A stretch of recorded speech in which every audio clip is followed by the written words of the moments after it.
And, but, you know, my mother couldn't stand the fact that we were doing poorly in school. And she prayed and she asked God to give her wisdom. What could she do to get her young sons to understand the importance of developing their minds so that they could control their own lives? And you know what? God gave her the wisdom, at least in her opinion. My brother and I didn't think it was that wise, because it was to turn off the TV. Let us watch only 2 or 3 TV programs during the week, and with all that spare time, read 2 books apiece from the Detroit Public Libraries and submit to her written book reports, which she couldn't read, but we didn't know that. And she put check marks and highlights and stuff. But, you know, I just hated this. And my friends were out having a good time. Her friends would criticize her. They would say, you can't make boys stay in the house reading books. They'll grow up, they'll hate you. And I would overhear them, and I said, Mother, you know they're right. But she didn't care, you know. But after a while, I actually began to enjoy reading those books. Because we were very poor, but between the covers of those books, I could go anywhere, I could be anybody, I could do anything. I began to read about people of great accomplishment. And as I read those stories, I began to see a connecting thread. I began to see that the person who has the most to do with you and what happens to you in life is you. You make decisions. You decide how much energy you want to put behind that decision. And I came to understand that I had control of my own destiny. And at that point, I didn't hate poverty anymore, because I knew it was only temporary. I knew I could change that. It was incredibly liberating for me. It made all the difference. And continue on that theme of education. In 1831, Alexis de Tocqueville came to America to study this country. The Europeans were fascinated. How could a fledgling nation, barely 50 years old, already be competing with them on virtually every level? This was impossible. De Tocqueville was going to sort it out. And he looked at our government, and he was duly impressed by the 3 branches of government. 4 now, because now special interest groups, but it was only 3 back in those days. And, he said, wow, this is really something. And then he said, but let me look at their educational system. And he was blown away. See, that anybody finishing his 2nd grade was completely literate. He could find a mountain man on the outskirts of society. The man could read the newspaper, could have a political discussion, could tell him how the government worked. If you really want to be impressed, take a look at the chapter on education in my latest book, America the Beautiful, which I wrote with my wife. Came out last year. And in that education chapter, you will see questions extracted from a 6th grade exit exam from the 1800s. A test you had to pass to get your 6th grade certificate. I doubt most college graduates today could pass that test. We have dumbed things down to that level. And the reason that that is so dangerous is because the people who founded this nation said that our system of government was designed for a well-informed and educated populace. And when they become less informed, they become vulnerable. Think about that. Our system of government, and that's why the education is so vitally important. Now, some people say, you're overblowing it, things aren't that bad. And you're a doctor, a neurosurgeon. Why are you concerned about these things? I've got news for you. 5 doctors signed the Declaration of Independence. Doctors were involved in the framing of the Constitution, the Bill of Rights, a whole bunch of things. It's only been in recent decades that we've extracted ourselves, which I think is a big mistake. We need doctors and we need scientists, engineers. We need all those people involved in government, not just lawyers. I don't have anything against lawyers, but, here's the thing about lawyers. And I'm sorry, but I got to be truthful, okay? Got to be truthful. What do lawyers learn in law school? To win. By hook or by crook, you got to win. So you got all these Democrat lawyers and you got all these Republican lawyers, and their side wants to win. We need to get rid of that. What we need to start thinking about is, how do we solve problems?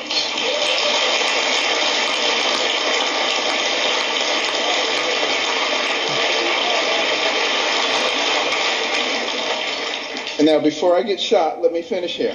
Now, one of the reasons, and I don't like to bring up problems without coming up with solutions. My wife and I started the Carson Scholars Fund 16 years ago, after we heard about a survey, international survey, looking at the ability of 8th graders in 22 countries to solve math and science problems. And we came out number 21 out of 22, barely beat out number 22. Very concerning. And we'd go into schools and we'd see all these trophies, all-state basketball, all-state wrestling, all-state this, that, and the other. The quarterback was the big man on campus. And what about the intellectual superstar? What did they get? A National Honor Society pen? A pat on the head, there, little nerd. You know, nobody cared about them. And is it any wonder that sometimes the smart kids try to hide? They don't want anybody to know that they're smart. This is not helping us as a nation. So we started giving out scholarships to students from all backgrounds for superior academic performance and demonstration of humanitarian qualities. Unless you cared about other people, it didn't matter how smart you were. We got plenty of people like that. We don't need those. We need smart people who care about other people. We would give them money. The money would go into a trust. They would get interest on it. When they went to college, they get the money. But also the school gets a trophy. Every bit as impressive as any of the sports trophies. Goes right out there with the others. They get a medal. They get to go to a banquet. And we try to put them on the same kind of pedestal as we do the all-state athletes. Now, I have nothing against athletics or entertainment. Please believe me. You know, I'm from Baltimore. The Ravens won. This is great, okay? But what will maintain our position in the world? The ability to shoot a 25-foot jump shot or the ability to solve a quadratic equation? And we need to put the things into proper perspective. And, you know, many teachers, you know,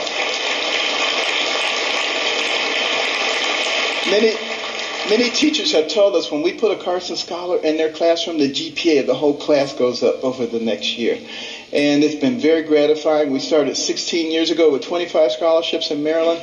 Now we've given out more than 5,000, and we're in all 50 states. But we also put in reading rooms. These are fascinating places that no little kid could possibly pass up. And they get points for the amount of time they spend in their reading, the number of books that they read, and they can trade them in for prizes.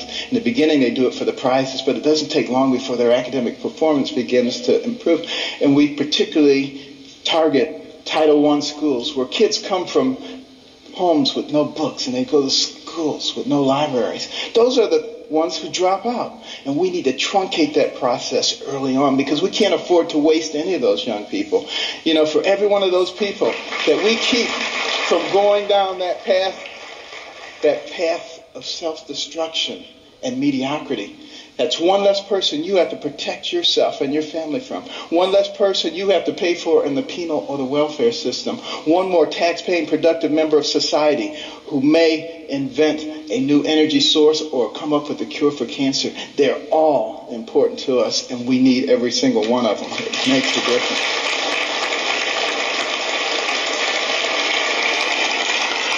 And when you go home tonight, please read about it. Carson Scholars Fund. CarsonScholars.org. But why is it so important that we educate our people? Because we don't want to go down the same pathway as many other pinnacle nations who have preceded us.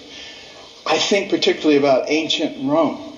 Very powerful. Nobody could even challenge them militarily. But what happened to them? They destroyed themselves from within.